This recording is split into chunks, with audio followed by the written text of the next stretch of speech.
अब किसान साथियों, हम जिंक का इस्तेमाल तो करते ही करते हैं गेहूं में, लेकिन हम तो ना तो सही समय जानते हैं, ना ही सही तरीका जानते हैं, ना ही कोई ऐसा तरीका जानते हैं जिससे हमारा पैसा बच सके। तो आज की वीडियो में हम जिंक डालने का सही समय भी आपको बताएंगे, सही तरीका भी आपको बताएंगे और सस्ता तरीका भी आपके साथ शेयर करेंगे, जिससे कम लागत में भी आप जिंक की पूर्ति आसानी से और जल्दी कर पाएंगे।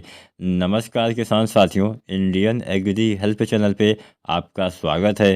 कोई भी सवाल सुझाव हो कमेंट करिए और चैनल को सब्सक्राइब नहीं किया है तो सब्सक्राइब भी करिए। तो चलिए यहाँ पे सबसे पहले हम जानते हैं जिंक का इस्तेमाल हमें कब करना चाहिए। अब यहाँ पे जिंक का इस्तेमाल तो आप गेहूं में कभी भी कर सकते हैं, कोई ऐसा बाउंडेशन नहीं है कि हाँ इस समय करना चाहिए, लेकिन जितना जल्दी डालते हैं उतना असर, उतना लाभ आपके पौधे को ज़्यादा मिलता है। क्योंकि अगर हम बात करें हम इसका इस्तेमाल कैसे कर सकते हैं, तो जिंक डालने का तरीका होता है दो। पहला और सबसे ज़्यादा इस्तेमाल किया जाने वाला तरीका होता है मिट्टी में बुआई विधि से इसका प्रयोग कर देना, जैसे हम अन्य खादें डालते हैं उसके साथ डाल देना। दूसरा और आसान और सबसे सस्ता तरीका होता है इसका छिड़काव विधि से प्रयोग करना, यानी इसका फोलियर स्प्रे करना, पत्तियों के ऊपर छिड़काव करना। तो दोनों तरीके हम आपको बताएंगे, इसके साथ क्या क्या डाल सकते हैं ये भी आपको बताएंगे। तो पूरा वीडियो किसान साथियों ज़रूर देखिएगा। सबसे पहले जानते हैं कि हमें ज़मीन में मिट्टी में इस्तेमाल कब करना चाहिए, क्योंकि किसान साथियों हम बुआई के समय कोई ना कोई फास्फोरस वाली खाद का प्रयोग करते ही करते हैं।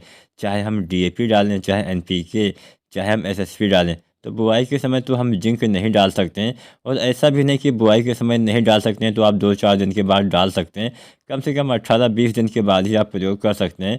तो वैसे जब आप पहला पानी लगाते हैं तो पहला पानी लगाने के बाद आपको जिंक का इस्तेमाल कर देना होता है। 33% वाले जिंक 5 से 7 किलो या 21% वाले जिंक 8 से 10 किलो हम अपने मिट्टी में इस्तेमाल करते हैं।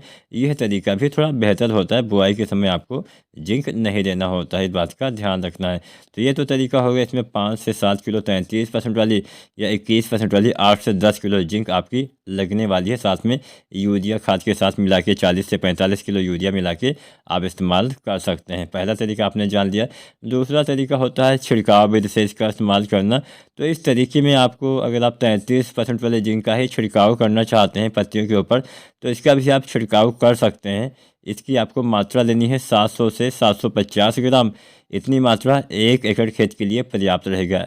अगर आप छिड़काव से जिंक की पूर्ति करते हैं तो आपको इसका इस्तेमाल 2 बार करना पड़ेगा, एक बार से काम नहीं चलेगा, इस बात का भी ध्यान रखना है।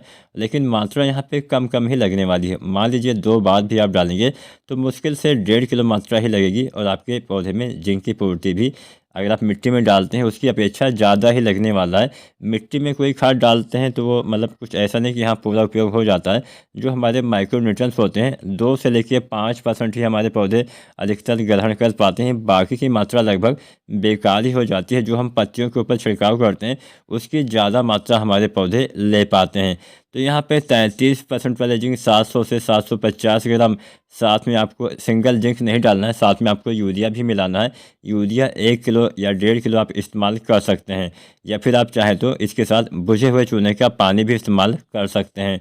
अगर आप 21% वाला जिंक का छिड़काव करते हैं तो इसकी आपको 1 किलो मात्रा लेनी होती है, साथ में वही आपको यूरिया या बुझे हुए चूने का पानी इस्तेमाल करना है। अब हम समय जानते हैं।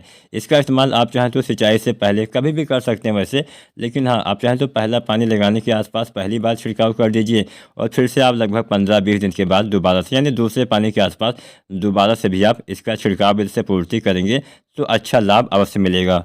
तो यहाँ पे किसान साथियों हमने जिंक का छिड़काव विधि वाला प्रयोग वाला तरीका भी आपको बता दिया और मिट्टी में डालना भी आपको बता दिया। अब जो भी आपको आसान लगे, मेरे हिसाब से मेरा तो यही राय है कि किसानों की बचत हो तो आप छिड़काव विधि अपनाइए।